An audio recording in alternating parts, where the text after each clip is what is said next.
Salam Guru Penggerak. Berjumpa lagi dengan saya Sutrisno, CGP Angkatan 10 kelas 264 Jombang.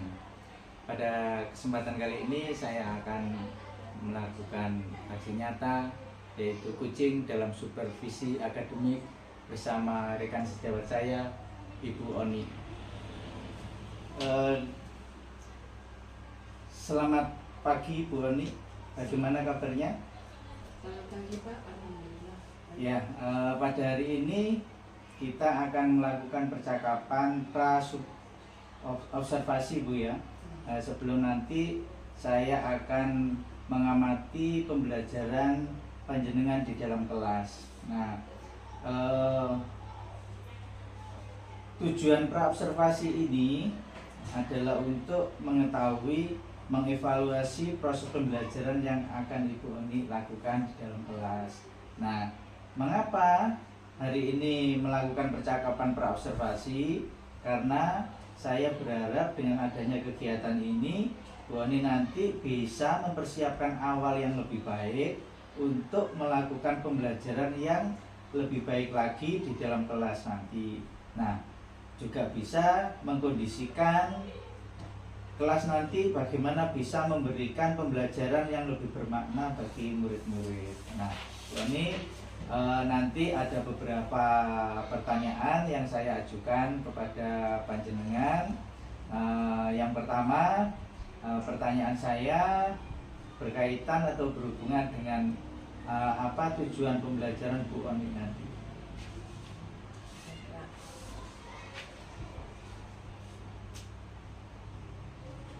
Tujuan pembelajaran yang akan saya lakukan adalah agar anak-anak atau siswa menguasai pembelajaran dan menyukai khususnya pembelajaran matematika. Dan kali ini pembelajaran di kelas 1 yaitu materinya penjumlahan nilai 11 sampai dengan 20. Wah, materi yang sangat menarik Bu Oni. Lalu area pengembangan yang Ibu ingin capai apa Bu? Bisa dijelaskan? Area yang ingin saya capai adalah pengetahuan siswa dan keterampilan siswa. Saya akan membagi beberapa kelompok siswa saya agar mereka dapat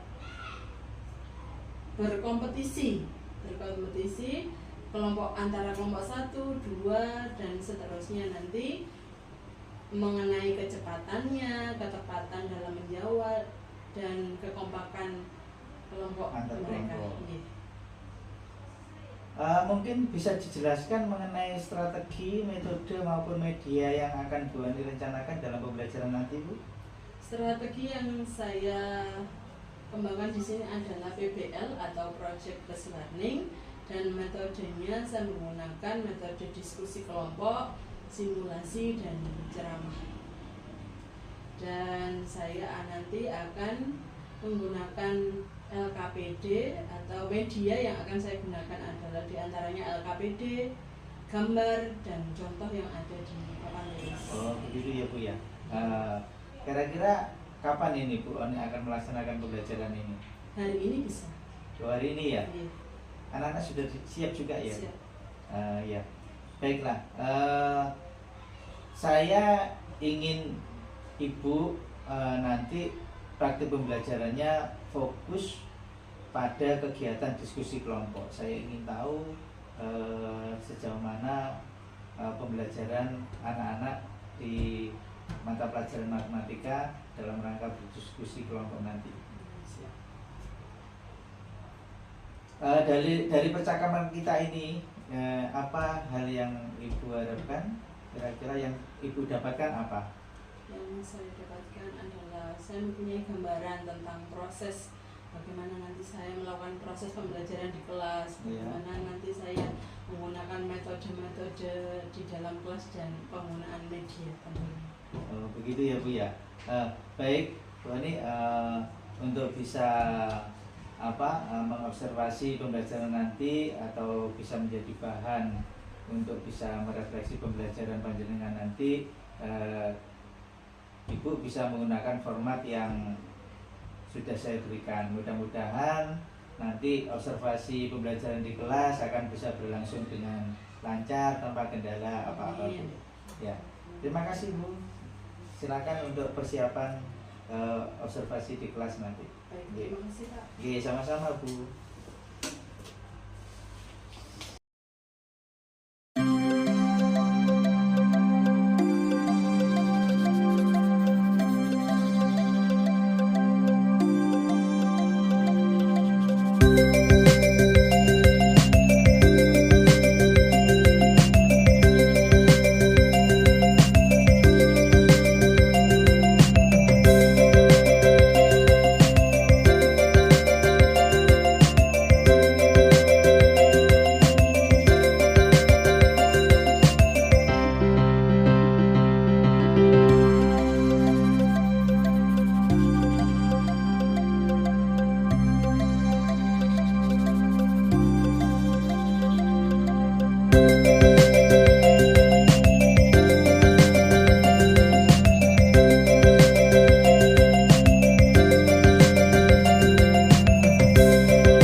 Kegiatan ini bersama Bu Oni yang pada siang hari ini kita akan melakukan percakapan pasca observasi.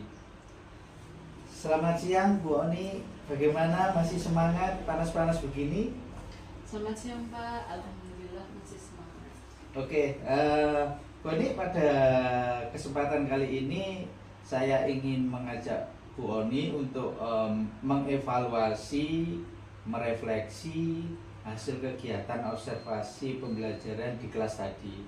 Nah, ada hal-hal atau beberapa yang sekiranya pertanyaan, ungkapkan apa yang terjadi dalam kondisi tadi pagi sampai siang tadi di pembelajaran di kelas Bu Oni. Begini Bu Oni, bagaimana perasaan Bu Oni ketika melaksanakan serangkaian kegiatan supervisi akademik mulai dari praobservasi dan observasi pembelajaran di kelas tadi pagi? Baik Pak, tentunya perasaan saya merasa senang karena kegiatan pagi hari ini berbeda dari hari-hari yang kemarin. Oh iya. Pada awalnya saya merasa minder dan gugup karena harus praktek mengajar dengan diobservasi oleh pimpinan. Tidak biasa ya, biasanya ngajar sendiri bersama teman-teman anak-anak di kelas, enjoy begitu ya. Dengan keberadaan saya dalam kelas untuk memberikan penilaian atau supervisi, jadi membuat kondisi psikologinya mungkin tidak nyaman dan sebagainya. Nah, ini mungkin kalau sudah biasa nanti sudah tidak akan terjadi lagi Bu. Selanjutnya Bu ya,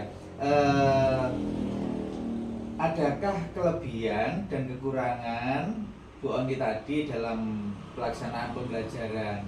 Apa ada hal-hal yang ingin disampaikan, monggo Bu? Kelebihan dan kekurangannya apa? Kelebihan saya tadi, menurut saya ya Pak. Iya. Kelebihan saya tadi, saya merasa cukup lancar dalam penyampaian sesuai modul ajar saya yang berdiferensiasi,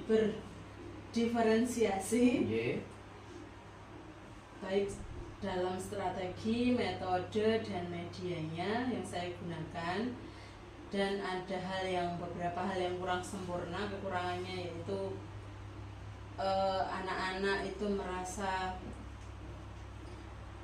kesulitan dengan temannya, biasanya berkelompok dengan si A, sekarang saya kelompokkan dengan si B, dan anak-anak juga merasa kesulitannya ya karena mereka masih baru, masih dari transisi dari TK ke SD. Oh iya, karena masih kelas 1 Bu ya. Jadi tadi Ibu dalam menerapkan pembelajaran berdiferensiasi tadi yang mengalami kesulitannya ada pada pemetaan siswa. Nah, tentunya tadi sudah melakukan asesmen diagnostik Bu? Sudah, dari awal Masuknya sudah. Sudah ya. Sesuai Karena dengan- siswa baru sehingga Bu Oni masih mengalami kesulitan pemetaan sesuai dengan karakter siswanya, kemudian minat belajarnya itu masih belum menguasai ya, karena ini baru tatap muka 2 bulan ini ya Bu ya. Nah mungkin dalam pemilihan kelompok anak-anak itu biasanya ketika di TK itu dengan teman akrabnya gitu ya, ketika di asesmen oleh panjenengan ternyata dari pemilihan kelompok itu yang Ada berbeda yang itu ada yang merasa kurang sesuai kurang sesuai. sama Ya, mereka. itulah Bu namanya karakternya anak-anak ya. Jadi masa bermain dengan teman sejawatnya itu masih belum bisa membaur dengan teman yang lainnya, itu sudah wajar. Tapi kita tentunya sebagai pendidik harus terus mengawal bagaimana pembelajaran kita itu bisa terwujud senyaman mungkin, sehingga setiap pembelajaran kita lebih berpihak kepada anak. Nah selanjutnya Bu Oni ya, Bu Oni ini sangat hebat ya, dalam kurun waktu 2 bulan tatap muka dengan anak-anak yang baru kelas 1 ini Bu ya. Dari praktik pembelajaran Bu Oni tadi, seumpama saya memberikan skala 0 sampai 10, kira-kira posisi Bu Oni pada level berapa ini kira-kira? Antara 7 sampai 8. Oh, jadi kalau saya berikan skala 0 sampai 10, kemampuan mengajar Bu Oni saat ini masih berada di level atau di angka 8 ya. Nah, ya baik. Selanjutnya Bu Oni, adakah yang perlu ditingkatkan dalam pembelajaran Bu Oni tadi? Pastinya Pak nggih, pastinya ada yang perlu saya tingkatkan dalam penerapan pembelajaran khususnya yang berdiferensiasi, Ya. karena memperhatikan keterampilan sosial emosional juga lebih baik dan berusaha menerapkan dalam pembelajaran yang berpihak pada murid sehingga pembelajaran nanti bermakna dan nyaman bagi murid itu sendiri. Ya, super sekali Bu. Memang guru kelas 1 itu harus lebih banyak bersabar dengan menangani karakter-karakter anak didik kita, karena masa transisi dari taman kanak-kanak ke SD Bu ya. Mungkin ada kesenjangan ketika di TK bermain sambil belajar, kemudian belajar seraya bermain, sehingga anak itu merasa nyaman ya ketika mereka itu melakukan pembelajaran. Nah, begini Bu Ani, terkait dengan pembelajaran berdiferensiasi dan sosial emosional, kira-kira Bu Ani akan melaksanakan pembelajaran ini kira-kira kapan Bu? Saya akan memperbaiki target saya itu minggu depan Pak.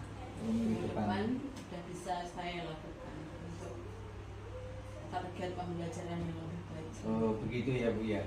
Ya. Baik, saya ingin Ibu memiliki komitmen dalam menerapkan pembelajaran berdiferensiasi ini. Kira-kira komitmennya Bu Oni ini apa ke depannya? Baik Pak, komitmen saya untuk bisa menerapkan pembelajaran yang berdiferensiasi di kelas yang besar ini, karena kelas saya tergolong kelas gemuk. Iya Bu. Berapa Bu jumlahnya itu? 37 37. Harusnya ini 2 guru atau 2 kelas ini. Yes. Ya Bu, dilanjut Bu. Saya akan berusaha memperbaiki pengelolaan kelas saya dalam pembelajaran yang berdiferensiasi dengan cara berkolaborasi dan berbagi praktek baik dengan teman sejawat, meningkatkan kompetensi saya dalam melakukan webinar ataupun pelatihan secara mandiri. Tentunya di VMM itu Bu ya. Ya Bu, itu memang salah satu cara paling efektif untuk meningkatkan kompetensi kita sebagai pendidik Bu.